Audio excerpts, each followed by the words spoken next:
Hello everyone, welcome to bull trade official. तो जैसे कि हमने लास्ट वीडियो में डिस्कस किया था कि मार्केट में अभी 2 से 3 ट्रेडिंग डेज का और फॉल देखने को मिल सकता है। उसके बाद मार्केट सेटल हो जाएगा। तो आज वैसे ही हुआ, मार्केट में आज काफ़ी अच्छा फॉल देखने को मिला। ओवरऑल काफ़ी अच्छी सेलिंग थी आज मार्केट में। और मेजरली हमें सेलिंग देखेंगे तो ये पैनिक सेलिंग हो रही है अब, क्योंकि जितनों ने मान लीजिए MTF जो फीचर है उसमें बाई कर रखा होगा तो सबके मार्जिन हिट हुए हैं, तो सब ने अपनी पोजिशन मेनली स्क्वायर ऑफ की होगी। तो उसके चक्कर में भी मार्केट में काफ़ी अच्छी सेलिंग आ रखी है। और जो हमने निफ्टी का लास्ट वीडियो में एरिया डिस्कस किया था कि ये 22,200 वाला एरिया अपना ब्रेक नहीं करना चाहिए, अगर करेगा तो यहाँ से हमें सीधे 20,850 वाला फॉल देखने को मिल सकता है। और आज मार्केट ने इंट्राडे में ही अपना वो लेवल ब्रेक किया और प्री ओपन में ही उसके नीचे खुला था। और वहाँ से हमें 200 पॉइंट का काफ़ी अच्छा फॉल देखने को मिला था आज के दिन ही निफ्टी में, 23,200 वाले एरिया से। अभी यहाँ से निफ्टी में और फॉल बचा है, जो 22,850 वाला एरिया, वहाँ तक और आ सकते हैं निफ्टी, क्योंकि इससे पहले कोई भी निफ्टी में सपोर्ट एरिया नहीं है रोकने के लिए। सीधे ये डेली का ही सपोर्ट एरिया है। और यहाँ आने के बाद हो सकता है कि निफ्टी यहाँ से एक दो दो तीन दिन के लिए साइडवेज हो जाए, यहाँ पे थोड़ा सेटल होने लगे। पर अब जो मेन बाइंग आएगी निफ्टी में, वो अभी भी मेरा व्यू वही है कि 20,350 वाले एरिया में आने के बाद ही हमें थोड़ा एग्रेसिव व्यू रखना है। तब तक आप सेफ ही व्यू रखिए, जितना ज़्यादा हो सके उतना सेफ प्ले कीजिए। अब निफ्टी में देखते हैं कि कल कल की पॉसिबिलिटीज क्या क्या हो सकती है। एक पॉसिबिलिटी ये है कि निफ्टी यहाँ से और डाउन आ जाए अपने डेली वाले एरिया तक, जो है 1.2% के अराउंड अभी डाउन साइज है, जिसमें और इतना हो सकता है कि कल और नीचे आ जाए निफ्टी यहाँ पे। एक पॉसिबिलिटी ये है, और एक पॉसिबिलिटी ये हो सकती है कि निफ्टी यहाँ से पहले ऐसे ऊपर जाए, फिर यहाँ से ऐसे नीचे आ जाए वापस, कि अपने ये जो इसका पहले सपोर्ट एरिया बना हुआ था वो रेजिस्टेंस बन जाए और यहाँ तक जाए वापस ट्रैप करने के लिए बायर्स को, और फिर उसके बाद एकदम से नीचे का फॉल आ जाए। ये दो पॉसिबिलिटी हो सकती है मार्केट में कल के लिए, तो ये आपको ध्यान रखना है। मैं अभी भी आपको ये सजेस्ट करूंगा कि एग्रेसिव लॉन्ग ना जाए, पर्टिकुलर स्टॉक में ट्रेड कीजिए। अभी कोई ऐसा नहीं कि ओवरऑल स्टॉक्स में ट्रेड कीजिए, जो स्टॉक्स अपने अच्छे लेवल में आ गया उनको ट्रेड कीजिए, उनमें बाइंग आ सकती है। हर स्टॉक में अभी बाइंग नहीं आएगी, क्योंकि बहुत स्टॉक्स अभी ओवर वैल्यूड है। निफ्टी में अगर आपको बाइंग करनी है तो बाइंग लेवल मैंने आपको बता रखे हैं। एक है 20,850 वाला एरिया जो सपोर्ट लेवल है, और बेस्ट सपोर्ट लेवल है 20,350 वाला लेवल। तो अभी के लिए यही दो सपोर्ट लेवल है निफ्टी में, और अभी के लिए इतना ही डिस्कस करना था निफ्टी। हमें ऐसा कुछ बहुत ज़्यादा डिस्कस करने के लिए अभी है नहीं मार्केट में ऐसा।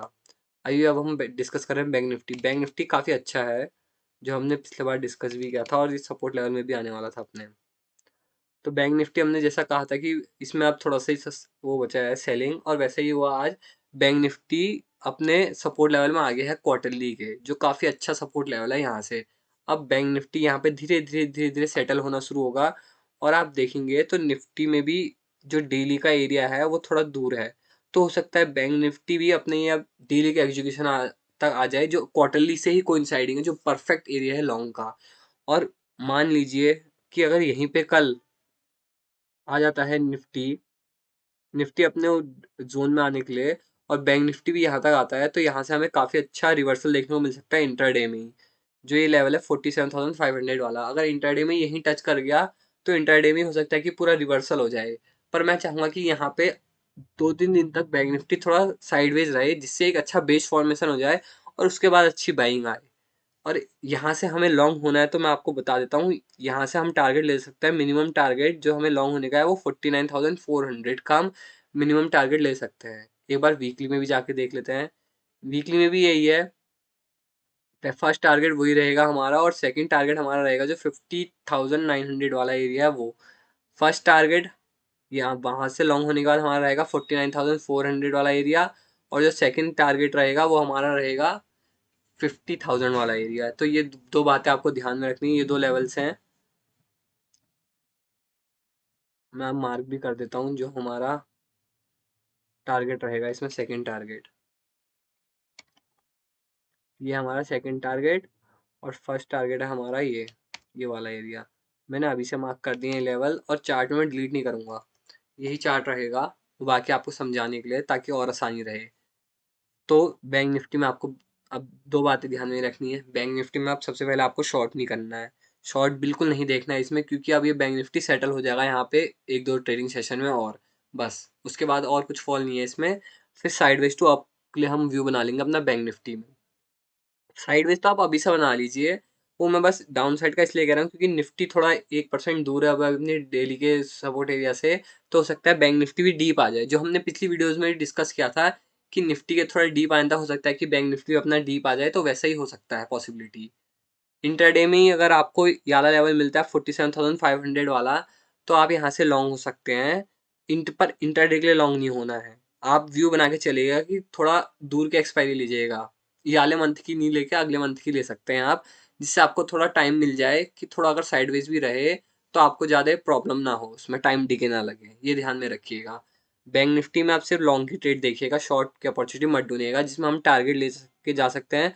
49,400 हमारा फर्स्ट टारगेट रहेगा, सेकंड टारगेट हमारा रहेगा 50,900 वाला एरिया। ये दो टारगेट्स हैं हमारे बैंक निफ्टी में। अब हम डिस्कस करते हैं निफ्टी फाइनेंस।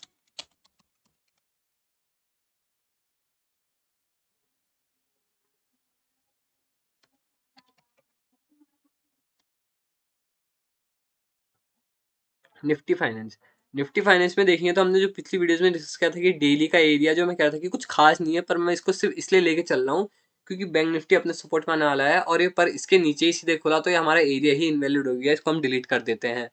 तो अब निफ्टी फाइनेंस जो अपने एरिया में है वो वीकली के सपोर्ट एरिया में है, जो हमने लास्ट टाइम मार्क किया था। ये वाला एरिया जो मैंने कहा था इतना खास नहीं है, पर मैं इसलिए इसको कंसीडर कर रहा हूँ क्योंकि जो बैंक निफ्टी और निफ्टी फाइनेंस के स्टॉक्स हैं वो सेम है, और बैंक निफ्टी अपने मेजर सपोर्ट में आ गया है, तो उसके चक्कर में जो उसके स्टॉक्स हैं वो भी अपने काफ़ी अच्छे उसमें आ जाएंगे, अब सपोर्ट में उनको भी सपोर्ट मिलने लग जाएगा।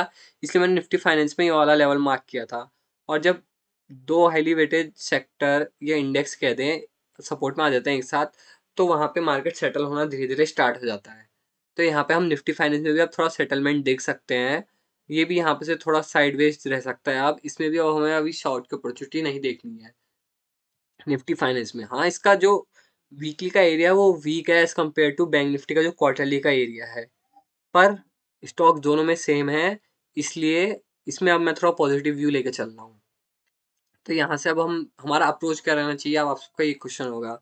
तो अप्रोच निफ्टी फाइनेंस में जो निफ्टी बैंक का है वही है।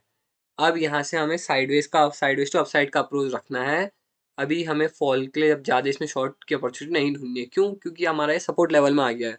सपोर्ट लेवल में वैसे भी हमें शॉर्ट नहीं करना चाहिए, हम हमारे चाहे शॉर्ट की अपॉर्चुनिटी मिस हो जाए कोई दिक्कत नहीं, पर जब कोई भी सेक्टर या स्टॉक अपने सपोर्ट लेवल या रेजिस्टेंस लेवल में आता है, तो वहाँ पे आपको ना तो शॉर्ट करना चाहिए ना लॉन्ग करना चाहिए। मतलब सपोर्ट लेवल में आ गया तो आपको वहाँ पे शॉर्ट बिल्कुल नहीं करना है, और रेजिस्टेंस लेवल में आ गया तो वहाँ पे लॉन्ग बिल्कुल नहीं होना है, चाहे मार्केट कितना भी बुलिश हो कितना भी बियरिश हो। ये आपको बात ध्यान में रखनी है। तो वैसे ही ये अपने सपोर्ट लेवल में आ गए हैं, तो इसलिए हमें अब इसमें बियरिश व्यू नहीं रखना है। हाँ, निफ्टी में थोड़ा भी वो बचा है, तो हो सकता है कि निफ्टी फाइनेंस भी थोड़ा डीप तक आ जाए, जो अपने या यहाँ तक ये बॉटम तक आ जाए, हो सकता है। एक पॉसिबिलिटी ये है। तो उसमें भी उतना ज़्यादा हार्म नहीं होगा हमें, क्योंकि हम तो चाहते हैं कि हमें थोड़ा डीप मिल जाए, जिसकी वजह से जो पुल बैक आए वो काफ़ी अच्छा आए। तो ये बात आपको ध्यान में रखनी है निफ्टी फाइनेंस में भी। तो बस इतना ही था निफ्टी फाइनेंस में। टारगेट इसमें अभी हम टारगेट अगर लेके चल सकते हैं तो पहला टारगेट हमारा ये वाला लेवल रहेगा जो है 23,000 वाला एरिया, ये आप ध्यान में रखिएगा पहला टारगेट।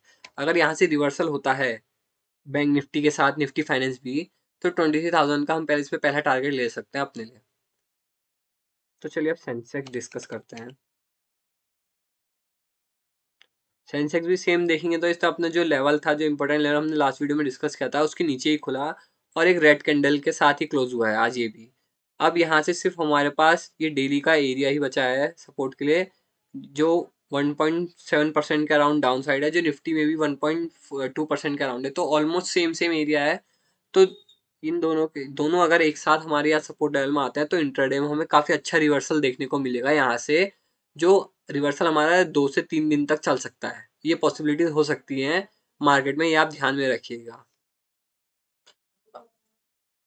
और उसी के साथ बैंक निफ्टी हमारा ऑलरेडी सपोर्ट में है, निफ्टी फाइनेंस ऑलरेडी सपोर्ट में है, तो एक काफ़ी अच्छा पुल बैक हम एक्सपेक्ट कर सकते हैं ये वाले लेवल से, जो है 75,100 वाला एरिया। ये जो 75,100 वाला एरिया, यहाँ से हम थोड़ा सेफ वाले लॉन्ग जाएंगे, एग्रेसिव लॉन्ग नहीं जाएंगे। एग्रेसिव लॉन्ग जो हमें जाना है वो हम जाएंगे 76,800 वाले लेवल से ही। ये बात आप ध्यान में रखिएगा। ज़्यादा कुछ इसमें भी डिस्कस करने के लिए नहीं है, क्योंकि मार्केट फॉल ही कर रहा है और सपोर्ट करने के लिए अभी कुछ है नहीं। तो 2 से 3 दिन मैक्स, जो मैंने पहले भी कहा था वही अभी भी कह रहा हूँ, इतना ही है। जब 1 दिन आज हो गया, अब 2 दिन और है। मैक्स टू मैक्स जो फॉल है उतना ही आएगा, उसके बाद फिर मार्केट साइडवेज हो जाएगा या अपसाइड में मूवमेंट स्टार्ट कर देगा। अपसाइड में मैं चाहता हूँ कि एकदम से ना जाए, थोड़ा साइडवेज होके ही जाए, क्योंकि अगर साइडवेज होके जाएगा तो यह एक अच्छा बेस बन जाएगा मार्केट में। उसके बाद काफ़ी अच्छा पुल बैक हम एक्सपेक्ट कर सकते हैं। अगर एकदम से रिवर्सल आएगा तो मार्केट एक बेस नहीं बना पाएगा, अपना स्ट्रॉन्ग बेस नहीं बना पाएगा, जिसकी वजह से अगर पुल बैक आया भी तो जब सेलिंग आएगी तो वापस से एक अच्छी सेलिंग आ सकती है, क्योंकि एक बेस नहीं बना हमारा स्ट्रॉन्ग। एग्जाम्पल ले लीजिए, हम जब कोई भी घर बनाते हैं तो उसमें हम बेस अपना मजबूत करते हैं, ताकि कुछ भी भूकंप आए या कुछ भी चीज़ हो तो हमारा घर खड़ा रहे। वैसी मार्केट में है, बेस होना हमेशा इंपॉर्टेंट है। बेस अगर हमारा काफ़ी अच्छा स्ट्रॉन्ग बनेगा तो उसके बाद ही मार्केट काफ़ी अच्छा ऊपर जाएगा। फिर चाहे कितना भी शेक हो मार्केट, गिरने के चांस उसके काफ़ी कम रहते हैं। तो इसलिए मैं चाहता हूँ कि अगर मार्केट सपोर्ट लेवल में आए तो थोड़ा साइडवेज रहने के बाद ऊपर जाए। तो बस यही व्यू था हमारा चारों इंडेक्स में लेके। निफ्टी बैंक में तो मैं खास कर कह रहा हूँ आपसे कि आप साइडवेज टू अपसाइड का ही व्यू रखिए, शॉर्ट की अपॉर्चुनिटी मत देखिए। तो बस फिलहाल इस वीडियो में इतना ही। अगर आपको वीडियो पसंद आया होगा तो वीडियो को लाइक ज़रूर कीजिएगा और चैनल को सब्सक्राइब ज़रूर कर दीजिएगा। और बाकी आपके जो भी सजेशंस है या कोई क्वायरीज है तो आप कमेंट करके पूछ सकते हैं, हम उसको रिप्लाई करके आपके जो भी क्वायरीज है दूर कर देंगे। तो बस अब आप सबसे मिलते हैं कल। Thank you so much for watching. Bye.